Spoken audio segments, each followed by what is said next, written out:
Hello there, welcome once again to Colin's Accent. I know you're having a very wonderful time over there. Today I want to talk about something very, very nice and very important, and that's about stress pattern.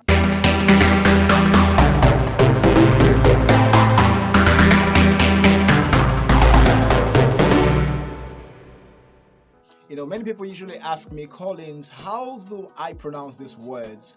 How do I get the right pronunciation of words? And that's what I'm here to talk about today, okay? I'm here to talk about stress patterns.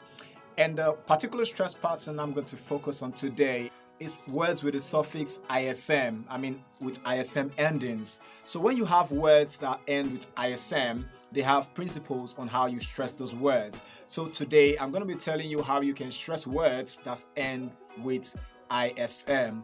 The first example I have here is the word journalism.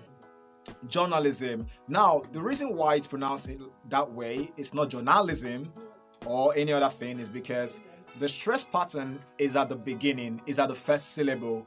Remember that this word is coming from the root word journal. Journal. And remember, in journal, we stress the first syllable, okay, journal. And that's why when we added ISM, the suffix to the end of the word, it didn't change the stress pattern. So the stress is still going to be on jaw, okay? And that's why it's journalism,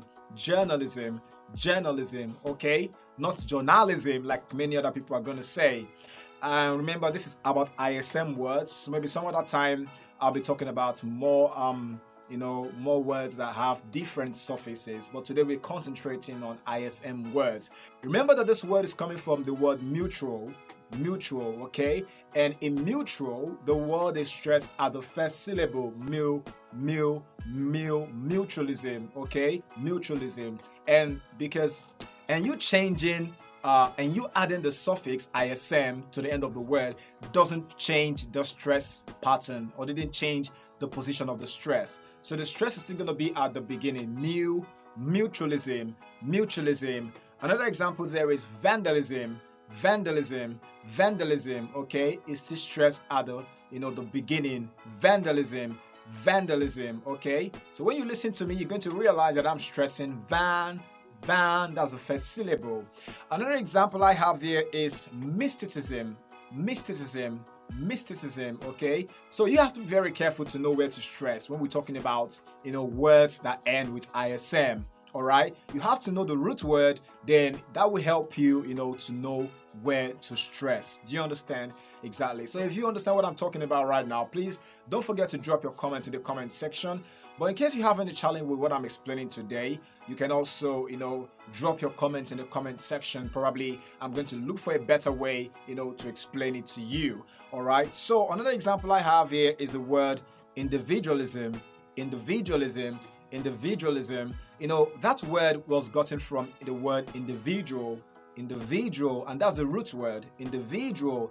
And in the word individual, we're going to stress the third syllable, visual, okay? And that didn't change the position of the stress when you added the suffix, that's the ISM, to the end of the word. That didn't change the position of the stress. The stress still remained at individualism. So you don't say individualism. If you say individualism, you're stressing the second syllable, dra, okay? So the right way to say it is individualism, okay? The stress is at the third syllable, okay, from your left, okay? Now, another example I have here is the word hospitalism. Now, remember that we have a word called hospital, and in hospital, of course, we're stressing the first syllable, okay? Now, you adding the ISM to the word, you adding the suffix ISM to the end of the word doesn't change the position of the stress. So remember that knowing the root word of any word will help you to know where to stress when you add a suffix, okay? So you adding ISM to the word won't change the position of the stress. So the stress is still going to be at hospitalism, okay? Not hospitalism like many other people will say. If you say hospitalism, you're going to be stressing ta, ta, okay, and that's the third syllable from your left, okay, or the second syllable from your right. So you have to be very careful to know where to stress by following this basic principle. And we have socialism. Remember, this word is getting from social. So you have to understand where to stress. Social is stressed at the beginning.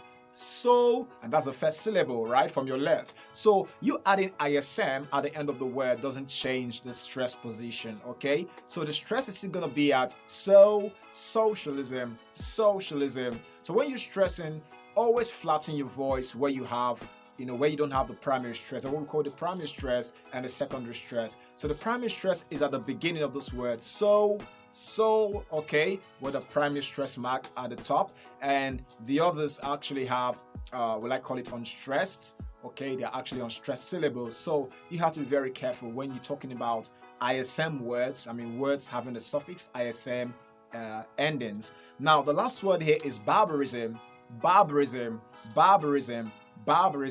From what I just said, you're going to realize that I'm stressing the first syllable, okay? The first syllable, barbarism. Now, I actually have one more word to give you. This is very popular, especially in the Christian setting, okay? There's a word called evangelism. That word actually was gotten from the word evangel. And if you listen to the word evangel, it's stressed at the second syllable from your left. Van, okay? That's where we have the primary stress. Now you adding the suffix ISM to the end of this word doesn't change the stress position, okay? Evangelism, not evangelism, like many other people do say. So when you're stressing, you have to be very careful. You have to know the root word. You have to know where this word is coming from. Okay, like I just said, you have to know where the word is coming from. You have to know the root word, and also take note that you adding ISM to the root word won't change the stress position. Okay, adding ISM as a suffix at the end of the word won't change the initial stress position. So I believe you understand what we talked about right now. If you like what I talked about, please don't forget to give me a thumbs up by liking the button below. And also, if you haven't subscribed to my channel, please don't forget to hit on the subscription button and also on the notification bell for more of my videos. So I'm going to say right now, goodbye and see you next time.